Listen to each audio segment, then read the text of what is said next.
Mr. President. This is about you. This is about the soul of the nation.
This guy has completed integrity. Come back. All right. Thank you for everything. We got to get a good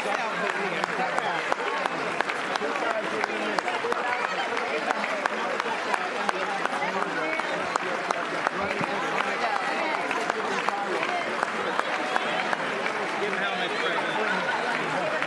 Yeah. Great tonight.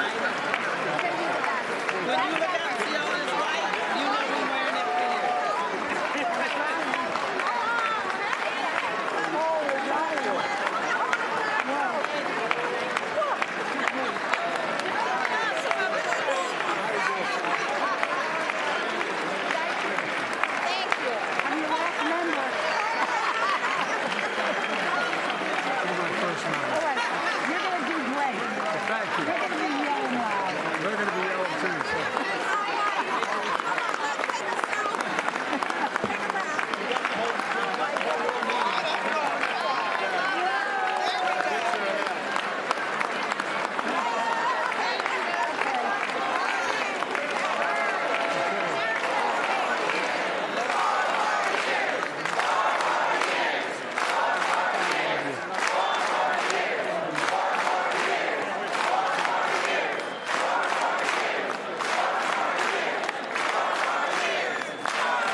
sir.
Tony.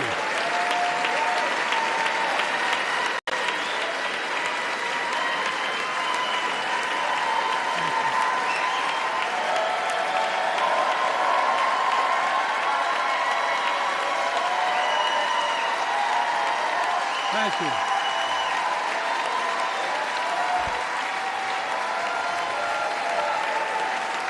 David Jill.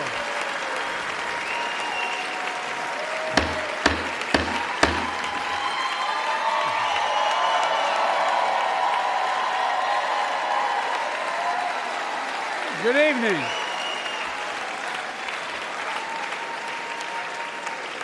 Good evening. If I were smart, I'd go home now.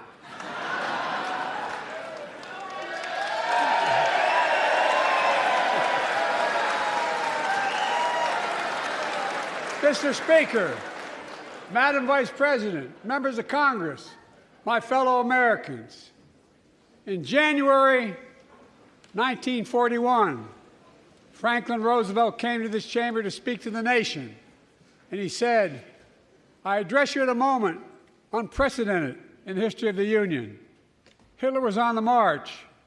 War was raging in Europe. President Roosevelt's purpose was to wake up Congress and alert the American people that this was no ordinary time.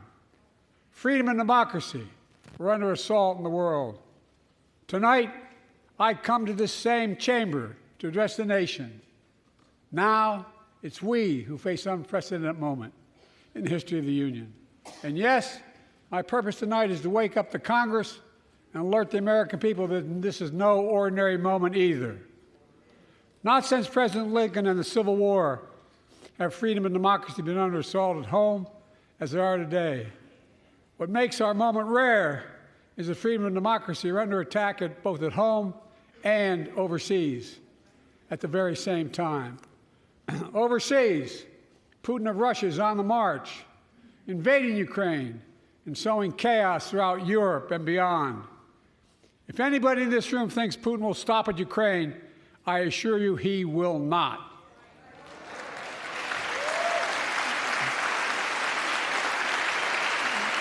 But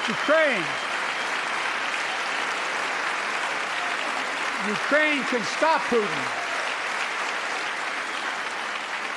Ukraine can stop Putin if we stand with Ukraine and provide the weapons that it needs to defend itself.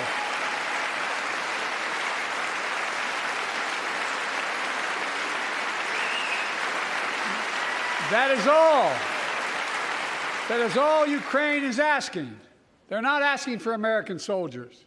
In fact, there are no American soldiers at war in Ukraine, and I'm determined to keep it that way. But now, assistance to Ukraine is being blocked by those who want to walk away from our world leadership. It wasn't long ago when a Republican president named Ronald Reagan thundered, "Mr. Gorbachev, tear down this wall." Now,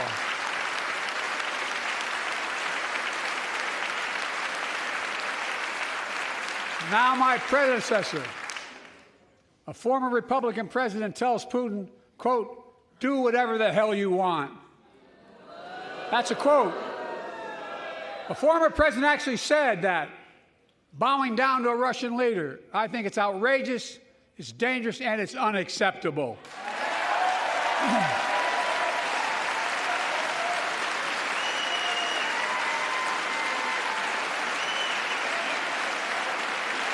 America is a founding member of NATO, the military alliance of democratic nations created after World War II to prevent war and keep the peace. And today, we've made NATO stronger than ever. We welcomed Finland to the alliance last year. And just this morning, Sweden officially joined, and their minister is here tonight. So they're stand up. Welcome. Welcome, welcome, welcome.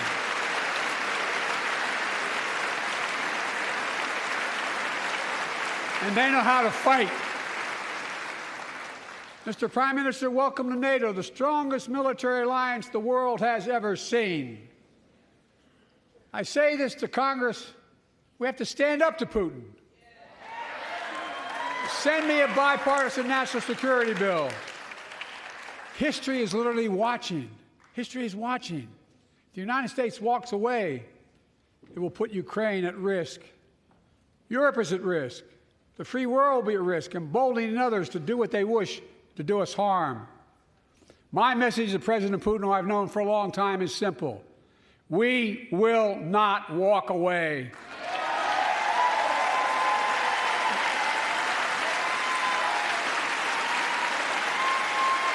We will not bow down.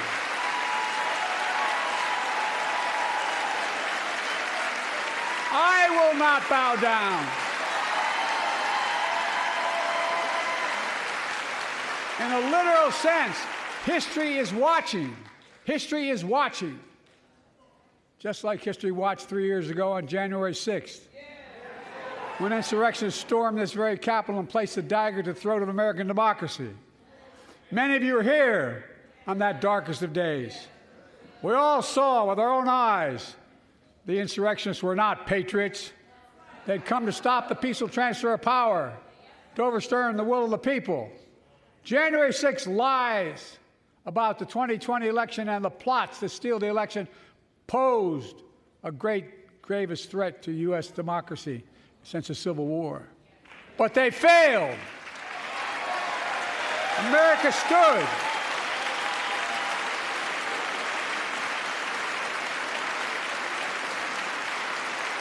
America stood strong, and democracy prevailed. We must be honest. The threat to democracy must be defended. My predecessor and some of you here seek to bury the truth about January 6th. I will not do that. This is the moment to speak the truth and to bury the lies. Here's the simple truth. You can't love your country only when you win.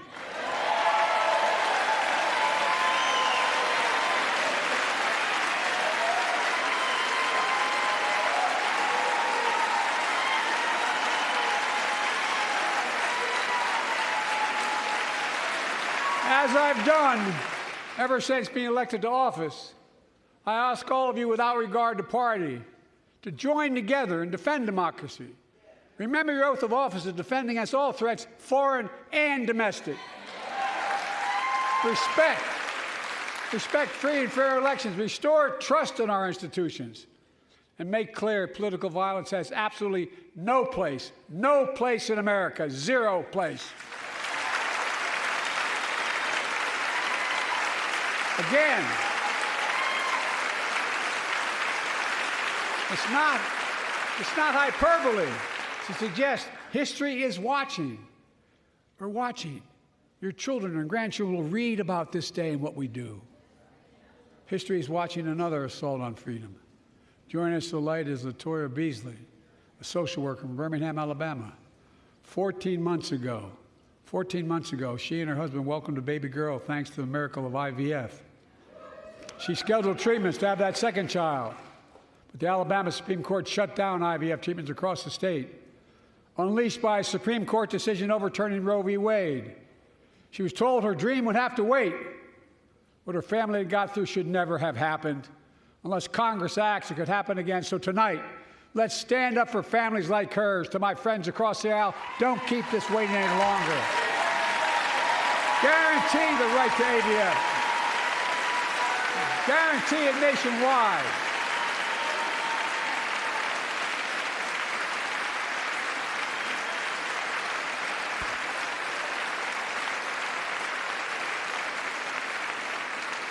Like most Americans, I believe Roe v. Wade got it right. I thank Vice President Harris for being an incredible leader, defending reproductive freedom, and so much more.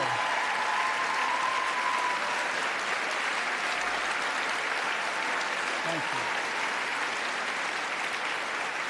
you. My predecessor came to office determined to see Roe v. Wade overturned. He's the reason it was overturned, and he brags about it. Look at the chaos that has resulted. Joining us tonight is Kate Cox, the wife and mother from Dallas. She's become pregnant again and had a fetus with a fatal condition. Her doctor told Kate that her own life and her ability to have children in the future were at risk if she didn't act. Because Texas law banned her ability to act, Kate and her husband had to leave the state to get what she needed. What her family got through should have never happened as well, but it's happening in too many others. There are state laws banning the freedom to choose, criminalizing doctors, forcing survivors of rape and incest to leave their states to get the treatment they need. Many of you in this chamber and my predecessor are promising to pass a national ban on reproductive freedom. My God, what freedom else would you take away? Look, it's a decision to overturn Roe v. Wade. The Supreme Court majority wrote the following, and with all due respect, justices, women are not without electoral power. Electoral or political power. You're about to realize just how much you were right about that.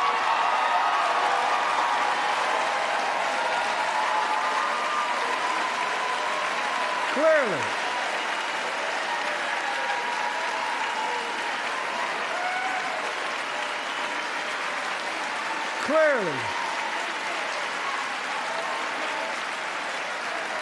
those bragging about overturning Roe v. Wade have no clue about the power of women. But they found out when reproductive freedom was on the ballot. We won in 2022 and 2020, and we'll win again in 2024.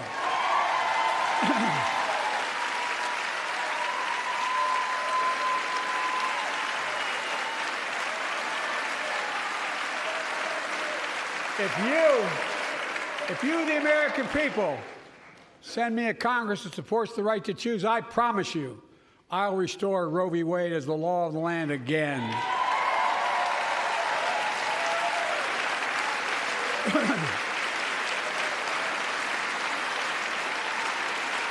Folks, America cannot go back. I'm here tonight to show what I believe is the way forward, because I know how far we come. 4 years ago next week, before I came to office, the country was hit by the worst pandemic and the worst economic crisis in a century. Remember the fear, record losses? Remember the spikes in crime and the murder rate, raging virus? that took more than 1 million American lives, of loved ones, millions left behind. A mental health crisis of isolation and loneliness.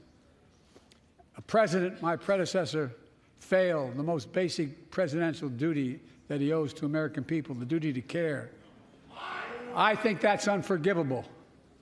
I came to office determined to get us through one of the toughest periods in the nation's history. We have. It doesn't make news, but in 1,000 cities and towns, the American people are writing the greatest comeback story never told.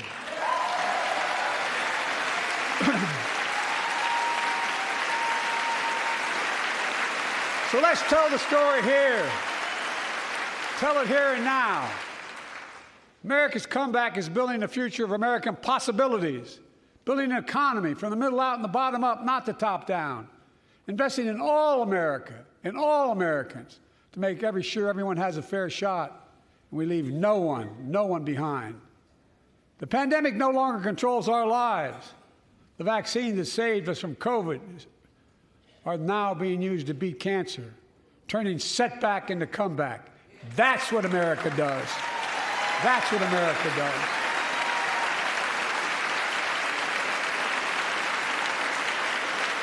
Folks, my inherited economy is on the brink. Now our economy is literally the envy of the world. 15 million new jobs in just 3 years, a record, a record. Unemployment at 50-year lows. A record 16 million Americans are starting small businesses, and each one is a literal act of hope. With historic job growth and small business growth for Black and Hispanics and Asian Americans, 800,000 new manufacturing jobs in America and counting. Where is it written we can't be the manufacturing capital of the world? We are, we will. More people have health insurance today. More people have health insurance today than ever before. The racial wealth gap is as small as it's been in 20 years. Wages keep going up, inflation keeps coming down. Inflation has dropped from 9% to 3%, the lowest in the world and tending lower.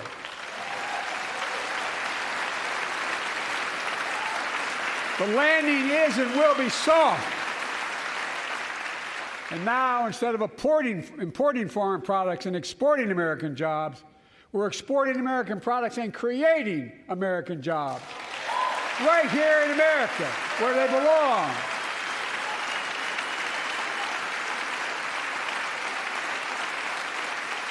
And it takes time, but the American people are beginning to feel it. Consumer studies show consumer confidence is soaring. Buy America has been the law of the land since the 1930s. Past administrations, including my predecessor, including some Democrats as well in the past, failed to buy American. Not anymore. On my watch, federal projects that you fund, like helping build American roads, bridges, and highways, will be made with American products and built by American workers.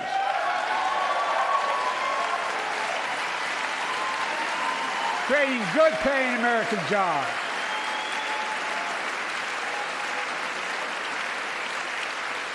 And thanks to our CHIPS and Science Act, the United States is investing more in research and development than ever before. During the pandemic, a shortage of semiconductors, chips, that drove up the price of everything from cell phones to automobiles. And by the way, we invented those chips right here in America. Well, instead of having to import them, private companies are now investing billions of dollars to build new chip factories here in America, creating tens of thousands of jobs. Many of those jobs paying $100,000 a year and don't require a college degree.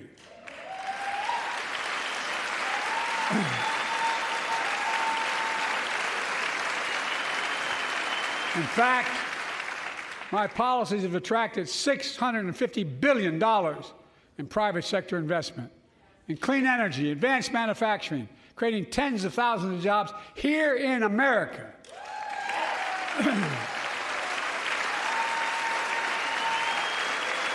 And thanks to our bipartisan infrastructure law, 46,000 new projects have been announced all across your communities. And by the way, I noticed some of you strongly voted against it, or they're cheering on that money coming in. I like it. I'm with you. I'm with you. And if any of you don't want that money in your district, just let me know. Modernize our roads and bridges, ports and airports, public transit systems. Removing poisonous lead pipes so every child can drink clean water without risk of brain damage.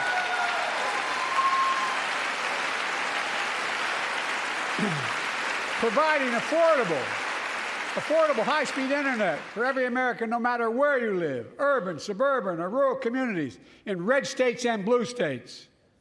Record investments in tribal communities. Because of my investment in the family farms,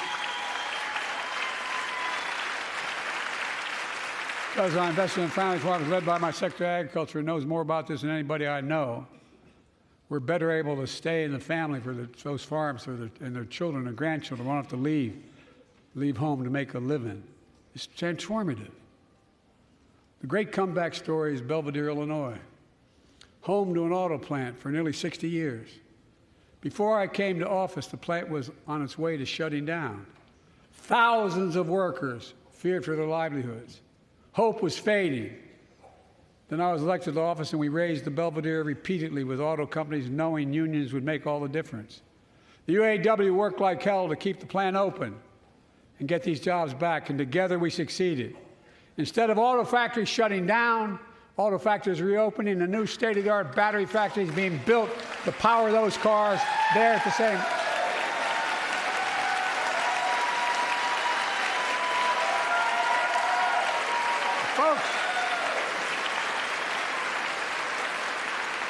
The folks of Belvidere, I say, instead of your town being left behind, your community is moving forward again. Because instead of watching auto jobs in the future go overseas, 4,000 union jobs with higher wages are building the future in Belvidere right here in America.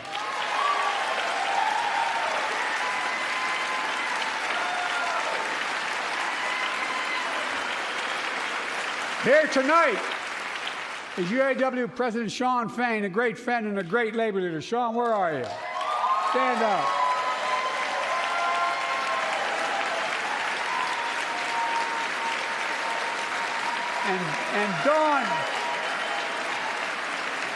And Dawn Sims, a third-generation worker, UAW worker at Belvidere. Shawn, I was proud to be the first president to stand on the picket line, and today, Dawn has a good job in her hometown, providing stability for her family and pride and dignity as well. Showing once again, Wall Street didn't build America. They're not bad guys. They didn't build it, though. The middle class built the country, and unions built the middle class.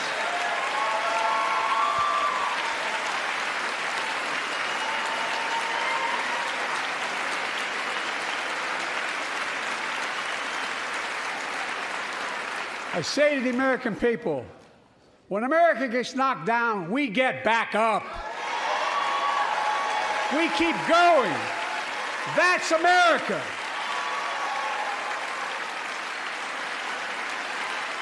That's you, the American people.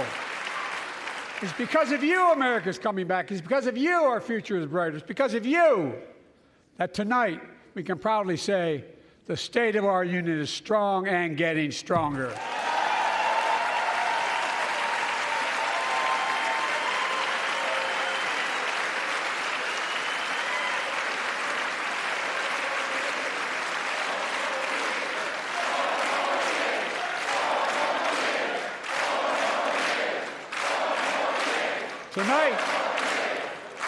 Tonight, I want to talk about the future of possibilities that we can build together.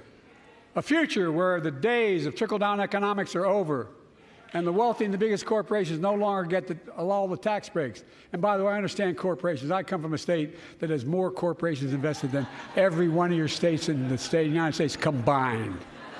And I represented it for 36 years. I'm not anti-corporation, but I grew up in a home where trickle-down economics didn't put much on my dad's kitchen table.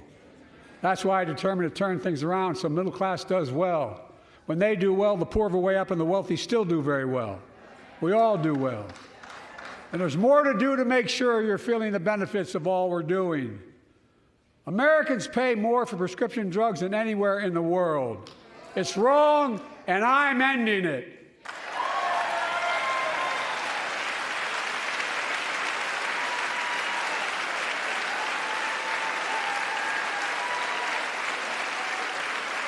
With the law that I proposed and signed, not one of you Republican buddies voted for it, we finally beat Big Pharma.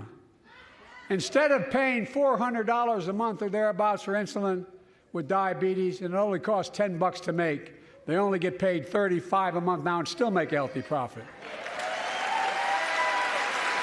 And but what to do next? I want to cap the cost of insulin at $35 a month for every American who needs it. Everyone.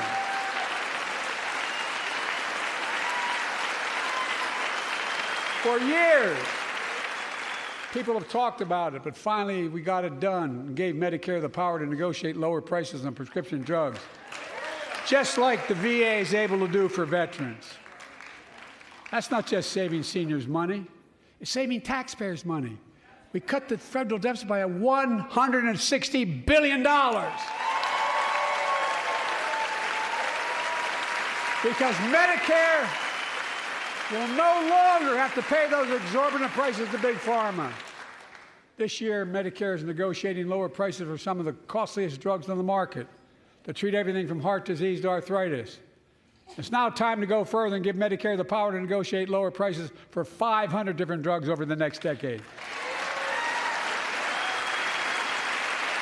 They're making a lot of money, guys. And they'll still be extremely profitable.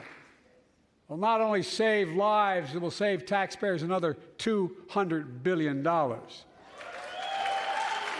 Starting next year, the same law caps total prescription drug costs for seniors on Medicare at $2,000 a year, even for expensive cancer drugs that cost $10,000, $12,000, $15,000.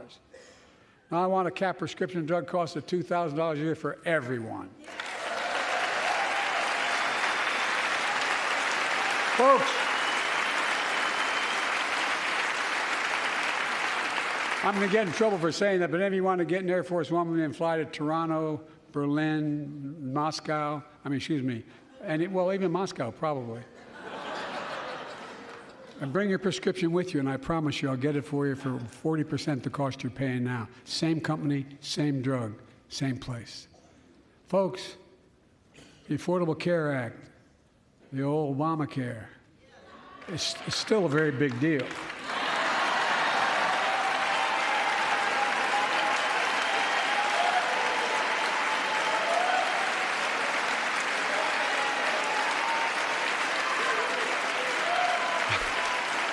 Over 100 million of you can no longer be denied health insurance because of pre-existing condition.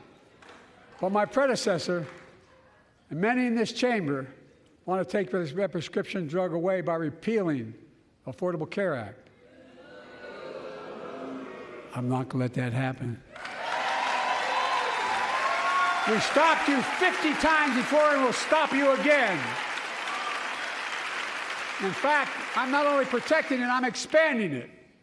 The enacted tax credits of $800 per person per year reduce health care costs for millions of working families. That tax credit expires next year. I want to make that savings permanent.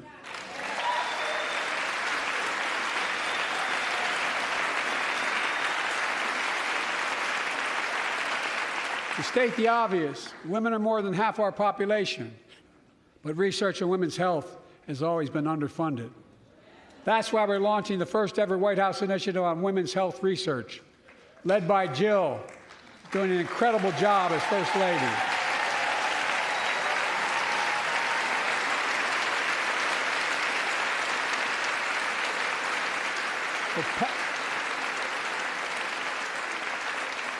We'll pass my plan for $12 billion to transfer women's health research and benefit millions of lives all across America.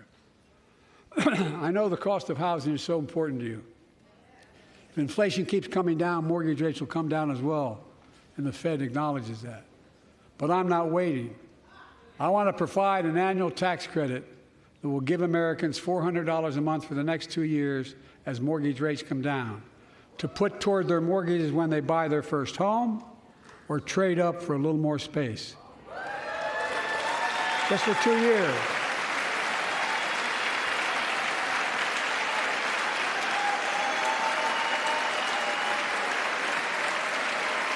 And my administration is also eliminating title insurance on federally backed mortgages.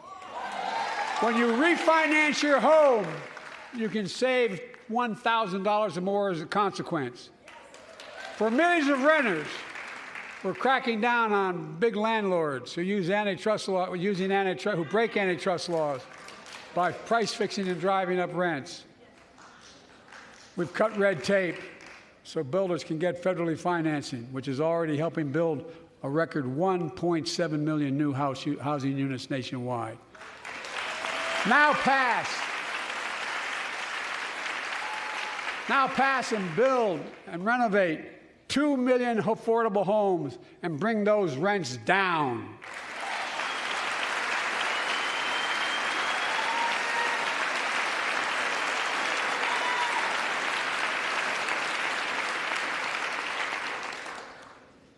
To remain the strongest economy in the world, we need to have the best education system in the world. And I, like I suspect all of you, want to give a child, every child, a good start by providing access to preschool for 3 and 4 years old. You know, I think I pointed out last year,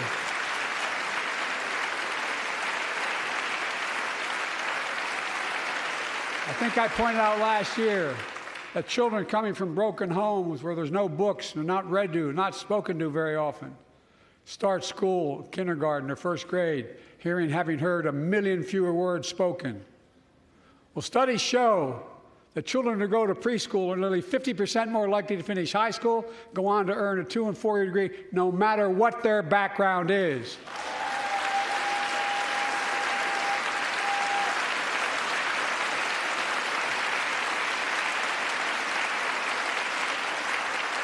I met a year and a half ago with the leaders of the Business Roundtable. They were mad that they were angry, I think, well, they were discussing why I wanted to spend money on education. I pointed out to them, as vice president, I met with over 182 of those folks. Don't hold me to the exact number. And I asked them what they need most, the CEOs.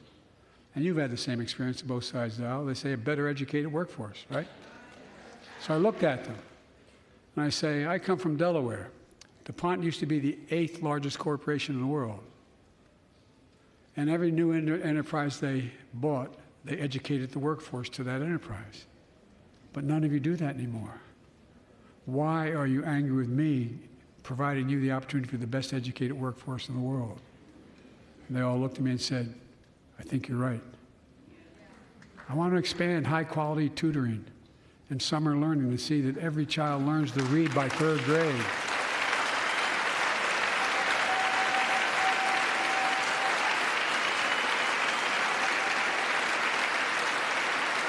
I'm also connecting local businesses and high schools so students get hands-on experience and a path to a good-paying job whether or not they go to college. And I want to make sure that college is more affordable.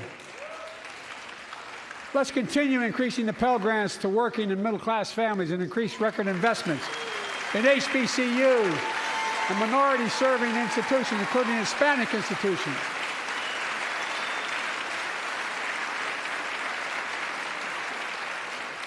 When I was told I couldn't universally just change the way in which we dealt with student loans, I fixed 2 student loan programs that already existed to reduce the burden of student debt for nearly 4 million Americans, including nurses, firefighters, and others in public service. Like Keenan Jones, a public educator from Minnesota, who's here with us tonight. Keenan, where are you? Keenan, thank you. He's educated hundreds of students so they can go to college. Now he's able to help, after debt forgiveness, get his own daughter to college.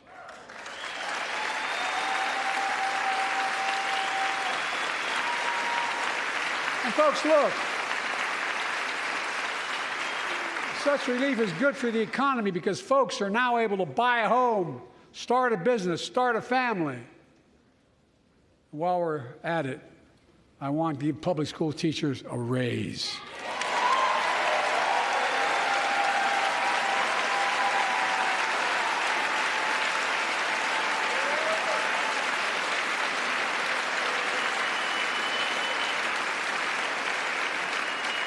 And by the way, the first couple of years, we cut the deficit. Now, let me speak to the question of fundamental fairness for all Americans. I've been delivering real results in fiscally responsible ways. We've already cut the federal deficit. We've already cut the federal deficit over $1 trillion. I signed the bipartisan deal to cut another $1 trillion in the next decade. It's my goal to cut the federal deficit another $3 trillion by making big corporations and the very wealthy finally beginning to pay their fair share.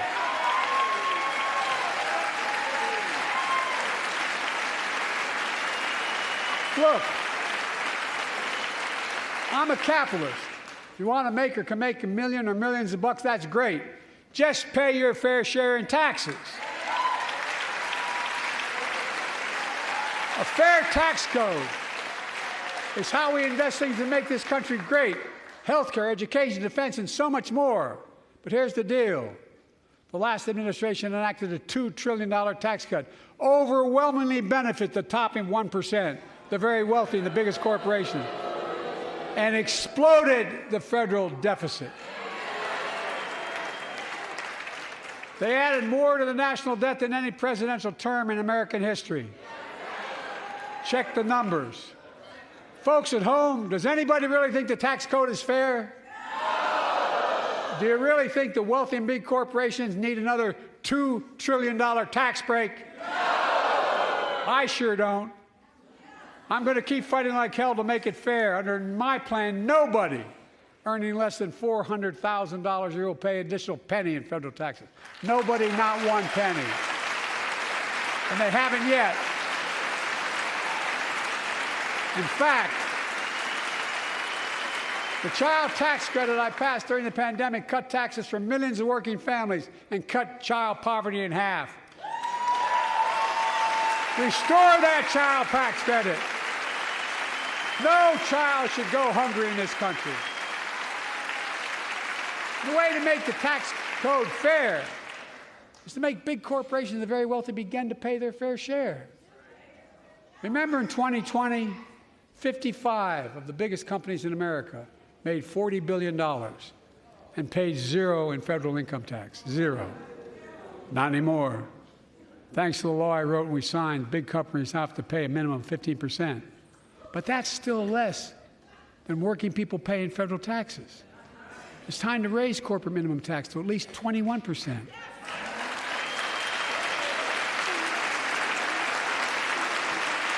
So every big corporation finally begins to pay their fair share.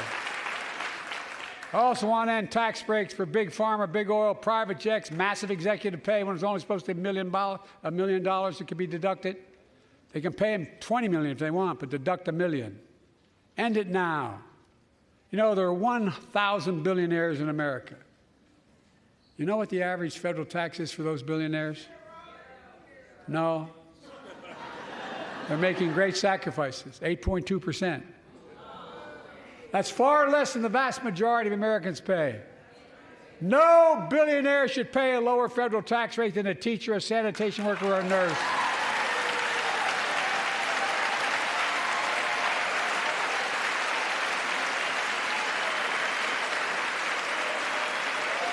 I propose a minimum tax for billionaires of 25%, just 25%. You know what that would raise? That would raise $500 billion over the next 10 years. And imagine what that could do for America. Imagine a future with affordable child care. Millions of families can get what they need to go to work to help grow the economy. Imagine a future with paid leave, because no one should have to choose between working and taking care of their sick family member. Imagine the future of home care and elder care and people living with disabilities so they can stay in their homes and family caregivers can finally get the pay they deserve. Tonight, let's all agree once again to stand up for seniors. Many of my friends on the other side of the aisle want to put Social Security on the chopping block. If anyone here tries to cut Social Security, Medicare, or raise the retirement age, I will stop you.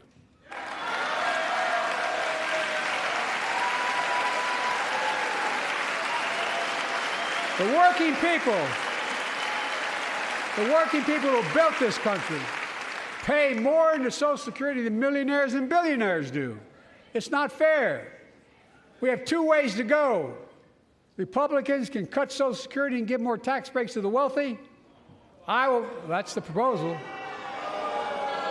Oh no, you guys don't want another $2 trillion tax cut?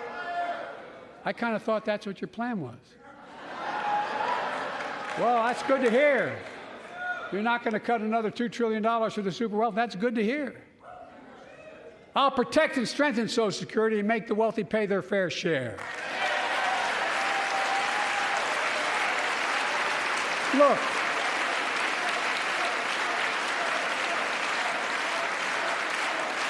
too many corporations raise prices to pad their profits, charging more and more for less and less.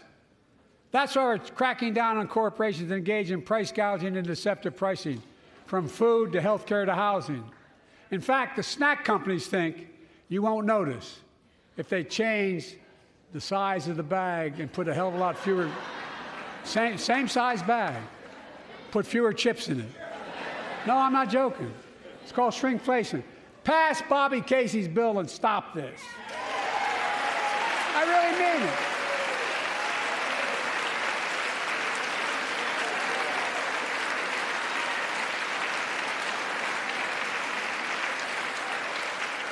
You probably all saw that commercial on Snickers bars.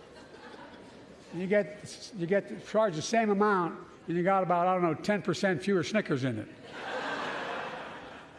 Look, I'm also getting rid of junk fees, those hidden fees at the end of your bill that are there without your knowledge. My administration announced we're cutting credit card late fees from $32 to $8.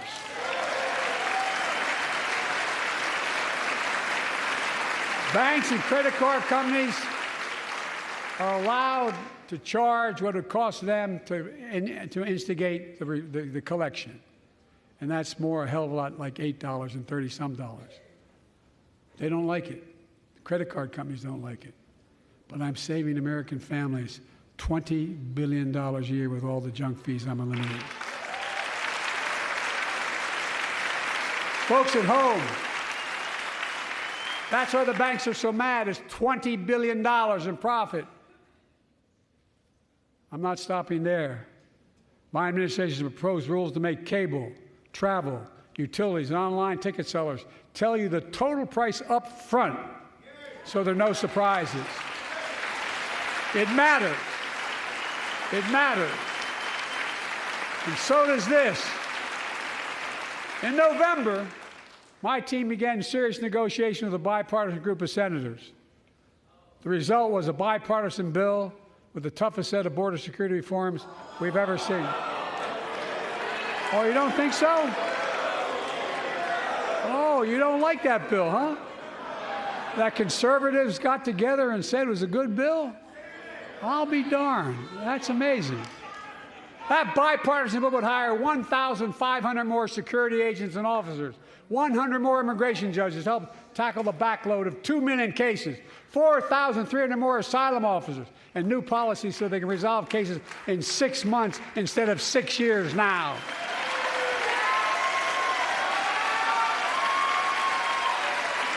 What are you against? 100 more high-tech drug detection machines to significantly increase the ability to screen and stop vehicles smuggling fentanyl into America. That's killing thousands of children. This bill would save lives and bring order to the border. It will also give me and any new president new emergency authority to temporarily shut down the border when the number of migrants at the border is overwhelming. The Border Patrol Union has endorsed this bill. The Federal Chamber of Commerce has, yeah. You're saying low. Look at the facts. I know you know how to read.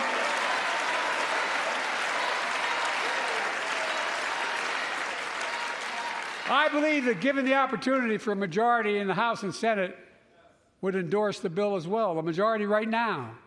But unfortunately, politics has derailed this bill so far. I'm told my predecessor called members of Congress in the Senate to demand they block the bill.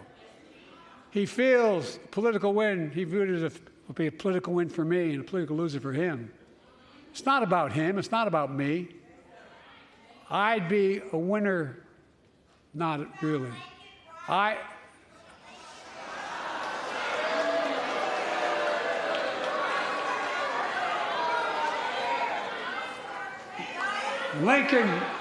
Lincoln Riley, an innocent young woman who was killed by an illegal. That's right. But how many of thousands of people being killed by illegals? To her parents, I say, my heart goes out to you, having lost children myself. I understand. But look, if we change the dynamic at the border, people pay these smugglers $8,000 to get across the border because they know if they get by and let into the country, it's 6 to 8 years before they have a hearing. And it's worth taking the chance of the $8,000. But if it's only 6 weeks, the idea is it's highly unlikely that people will pay that money and come all that way knowing that they'll be able to be kicked out quickly. Folks, I would respectfully suggest my Republican friends owe it to the American people, get this bill done. We need to act now.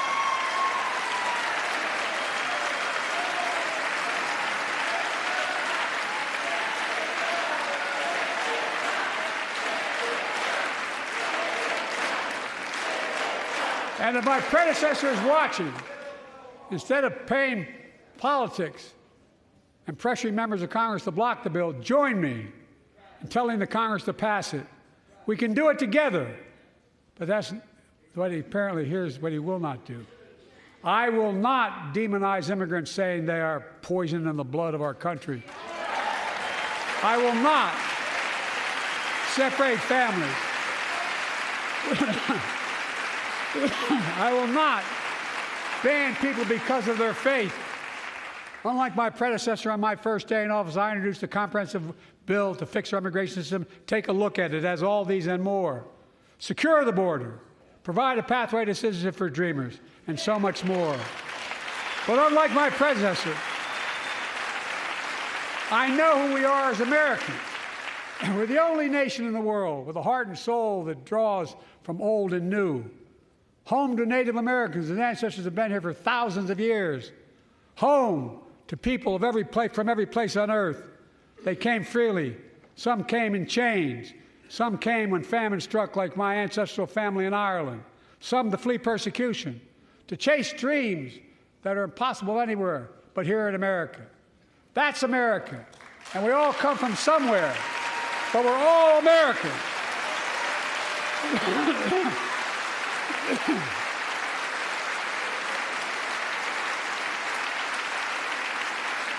Look, folks, we have a simple choice. We can fight about fixing the border, or we can fix it. I'm ready to fix it. Send me the border bill now.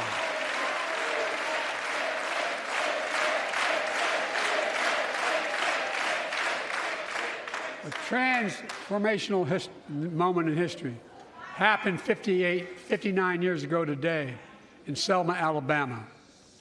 Hundreds of foot soldiers for justice marched across the Edmund Pettus Bridge, named after the Grand Dragon of the Ku Klux Klan, to claim their fundamental right to vote. They were beaten, they were bloody, and left for dead. Our late friend and former colleague, John Lewis, was on that march. We miss him.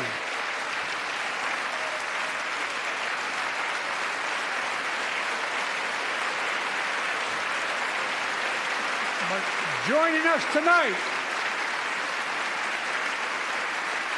Our other marchers, both in the gallery and on the floor, including Betty Mae Fikes, known as the voice of Selma, the daughter of gospel singers and preachers. She sang songs of prayer and protest on that bloody Sunday to help shake the nation's conscience. 5 months later, the Voting Rights Act passed and was signed into law.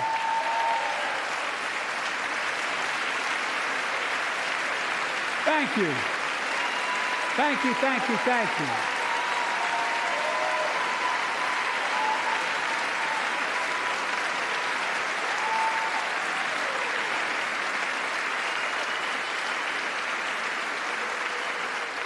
But 59 years later, there are forces taking us back in time. Voter suppression, election subversion, unlimited dark money, extreme gerrymandering. John Lewis is a great friend to many of us here, but if you truly want to honor him and all the heroes who marched with him, then it's time to do more than talk. Pass the Freedom to Vote Act, the John Lewis Voting Rights Act.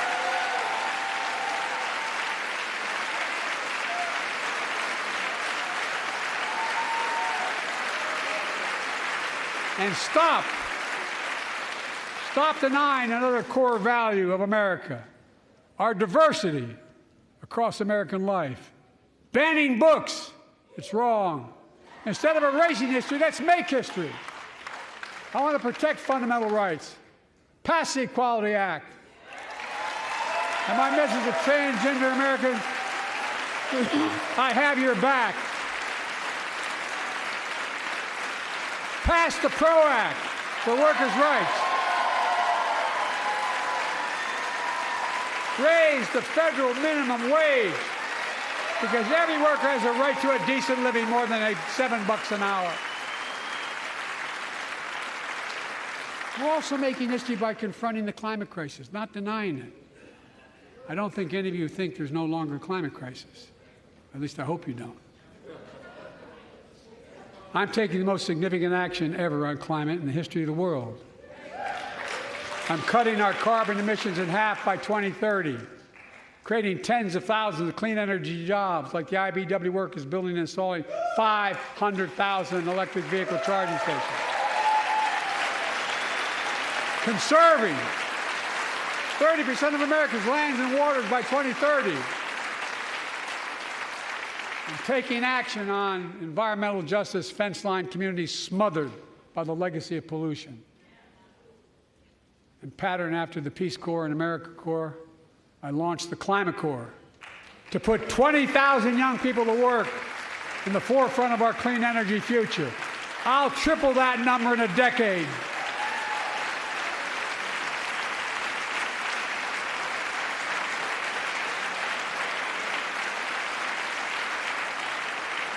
To state the obvious, all Americans deserve the freedom to be safe. And America is safer today than when I took office.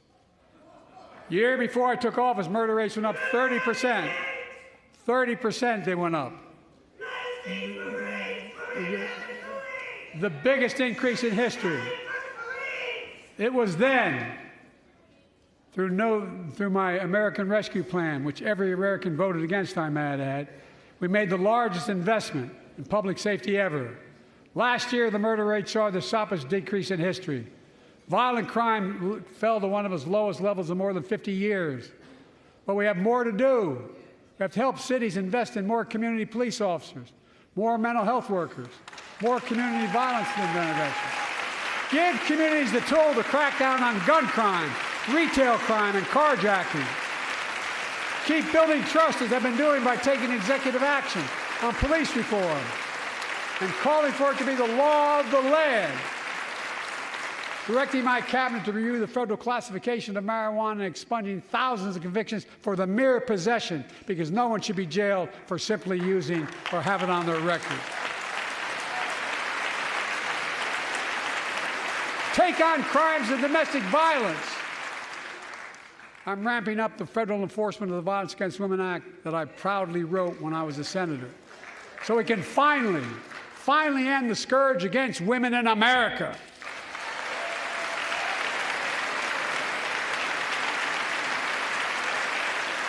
There are other kinds of violence I want to stop. With us tonight is Jasmine, whose 9-year-old sister Jackie was murdered with 21 classmates and teachers in an elementary school in Uvalde, Texas. Very soon after that happened, Jill and I went to Uvalde for a couple of days. We spent hours and hours with each of the families. We heard their message, so everyone in this room, in this chamber, could hear the same message. The constant refrain, and I was there for hours meeting with every family. They said, do something. Do something. Well, I did do something by establishing the first ever Office of Gun Violence Prevention in the White House, that the Vice President is leading the charge. Thank you for doing it. Meanwhile,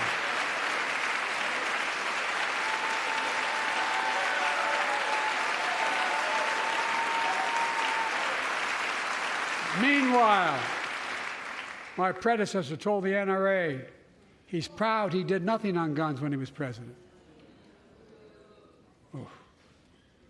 After another shooting in Iowa recently, he said, when asked what to do about it, he said, just get over it. There's his quote, just get over it. I say, stop it. Stop it, stop it, stop it.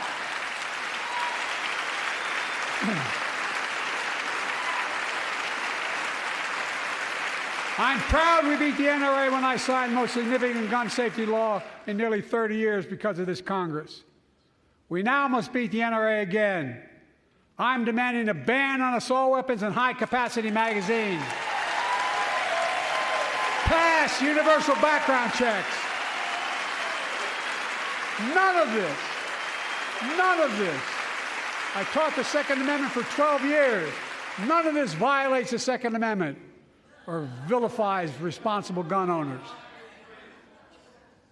You know, as we manage challenges at home, we're also managing crises abroad, including in the Middle East. I know the last 5 months have been gut-wrenching for so many people, for the Israeli people, for the Palestinian people, and so many here in America. This crisis began on October 7th with a massacre by a terrorist group called Hamas, as you all know. 1,200 innocent people, women and girls, men and boys, slaughtered after enduring sexual violence. The deadliest day for the Jewish people since the Holocaust, and 250 hostages taken. Here in this chamber tonight are families whose loved ones are still being held by Hamas. I pledge to all the families that we will not rest until we bring every one of your loved ones home. We also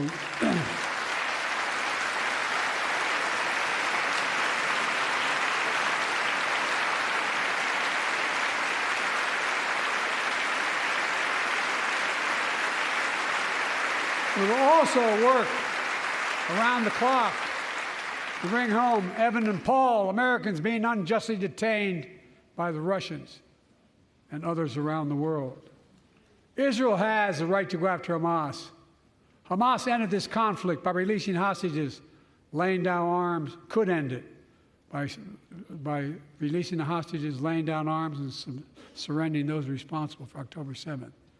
But Israel has Israel has an added burden because Hamas hides and operates among the civilian population like cowards, under hospitals, daycare centers, and all the like. Israel also has a fundamental responsibility, though, to protect innocent civilians in Gaza.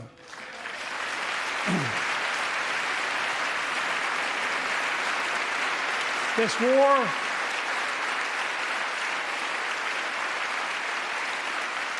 has taken a greater toll on innocent civilians than all previous wars in Gaza combined. More than 30,000 Palestinians have been killed, most of whom are not Hamas. Thousands and thousands of innocent women and children, girls and boys, also orphaned. Nearly 2 million more Palestinians under bombardment or displacement. Homes destroyed, neighborhoods in rubble, cities in ruin.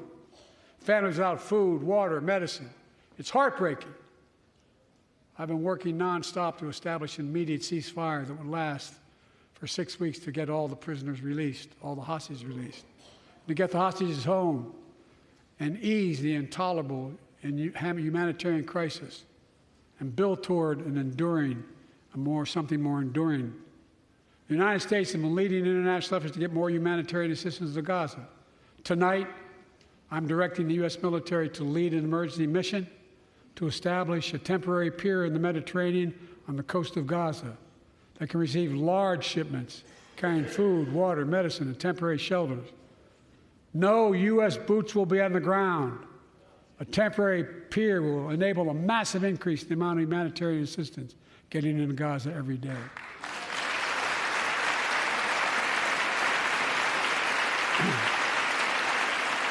And Israel must do its part. Israel must allow more aid into Gaza to ensure humanitarian workers aren't caught in the crossfire.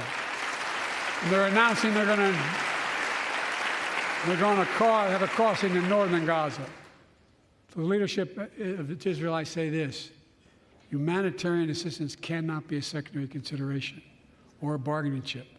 Protecting and saving innocent lives has to be a priority. As we look to the future, the only real solution to the situation is a two-state solution over time.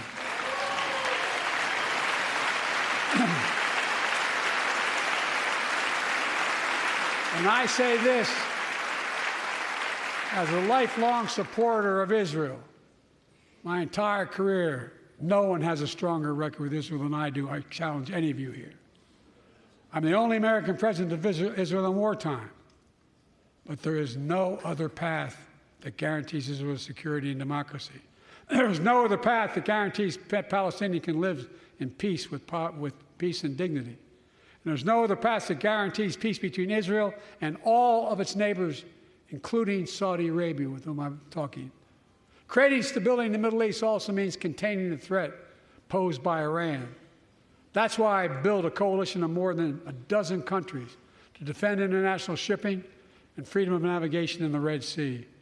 I've ordered strikes to degrade the Houthi capability and defend U.S. forces in the region. As Commander-in-Chief, I will not hesitate to direct further measures to protect our people and our military personnel.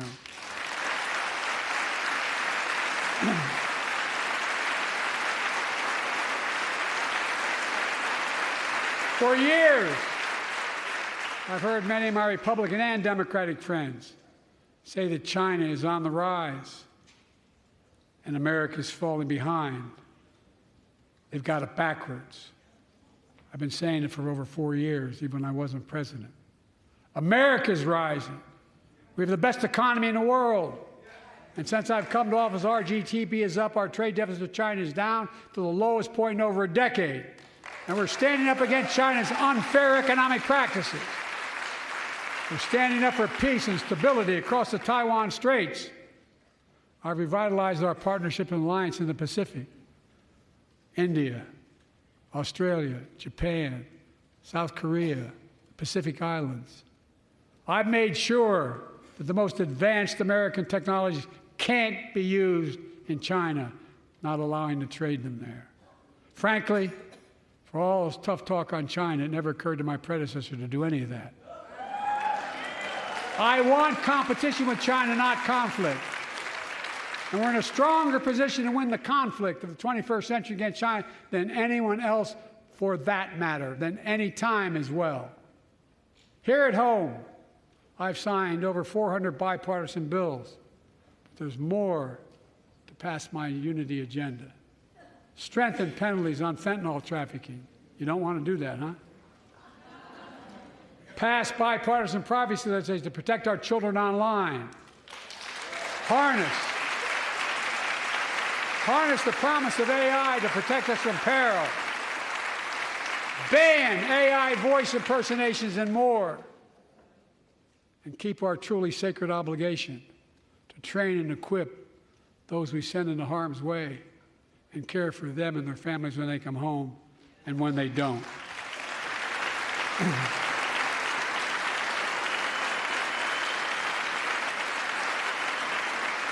That's why the song Support and Help of Dennis and the VA, I signed the PACT Act. One of the most significant laws ever, helping millions of veterans exposed to toxins who now are battling more than 100 different cancers. Many of them don't come home, but we owe them and their families support. We owe it to ourselves to keep supporting our new health research agency called ARPA-H, and remind us that we can do big things like end cancer as we know it, and we will.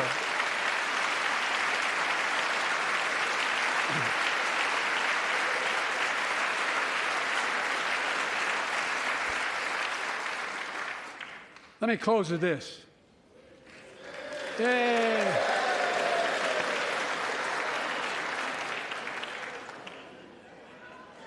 I know you don't want to hear any more, Lindsay, but I got to say a few more things. I know it may not look like it, but I've been around a while. When you get to be my age, certain things become clearer than ever. I know the American story. Again and again, I've seen the contest between competing forces in the battle for the soul of our nation, between those who want to pull America back to the past and those who want to move America into the future.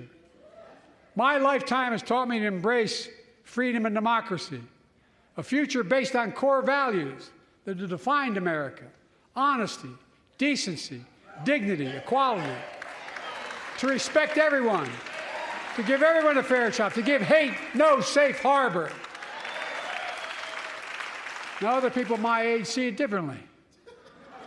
The American story of resentment, revenge, and retribution, that's not me. I was born amid World War II, when America stood for the freedom of the world. I grew up in Scranton, Pennsylvania, and Claymont, Delaware, among working-class people who built this country. I watched in horror as two of my heroes, like many of you did, Dr. King and Bobby Kennedy, were assassinated. And their legacies inspired me to pursue a career in service.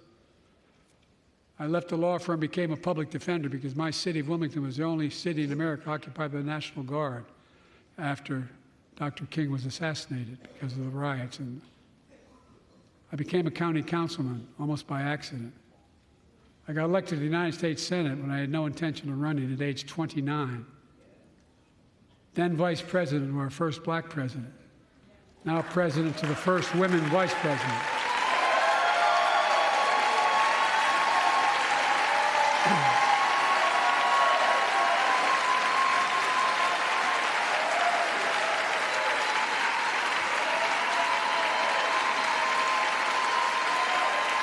In my career, I've been told I was too young. By the way, they didn't let me on the Senate elevators for votes sometimes. Not a joke. And I've been told I'm too old. Whether young or old, I've always known what endures. I've known our North Star. The very idea of America is that we're all created equal and deserves to be treated equally throughout our lives. We've never fully lived up to that idea, but we've never walked away from it either. And I won't walk away from it now. I'm optimistic. I really am. I'm optimistic, Nancy.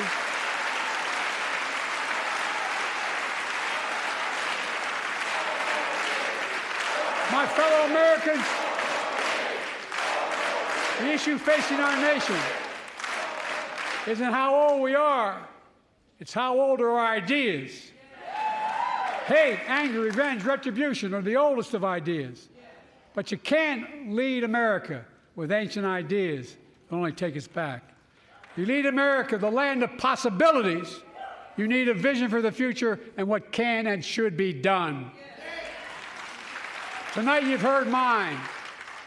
I see a future where defending democracy, you don't diminish it. I see a future where we restore the right to choose and protect our freedoms, not take them away. I see a future where the middle class finally has a fair shot and the wealthy have to pay their fair share in taxes. I see a future where we save the planet from the climate crisis and our country from gun violence. Above all, I see a future for all Americans. I see a country for all Americans. and I will always be president for all Americans because I believe in America. I believe in you, the American people. You're the reason we've never been more optimistic about our future than I am now. So let's build the future together. Let's remember who we are. We are the United States of America. And there is nothing beyond our capacity when we act together. God bless you all, and may God protect our troops. Thank you, thank you, thank you.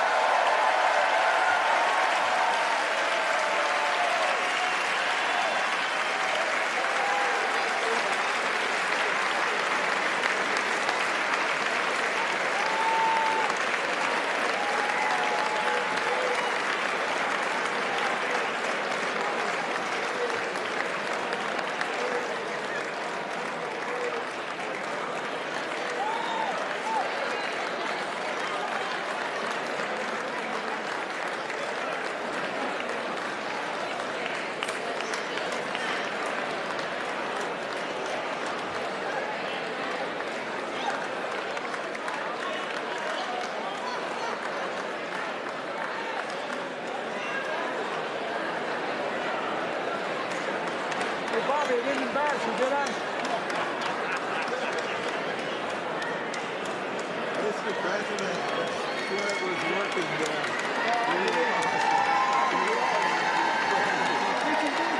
Absolutely. Thank you for mentioning the climate change. That's why I'm working so hard to raise money to help households.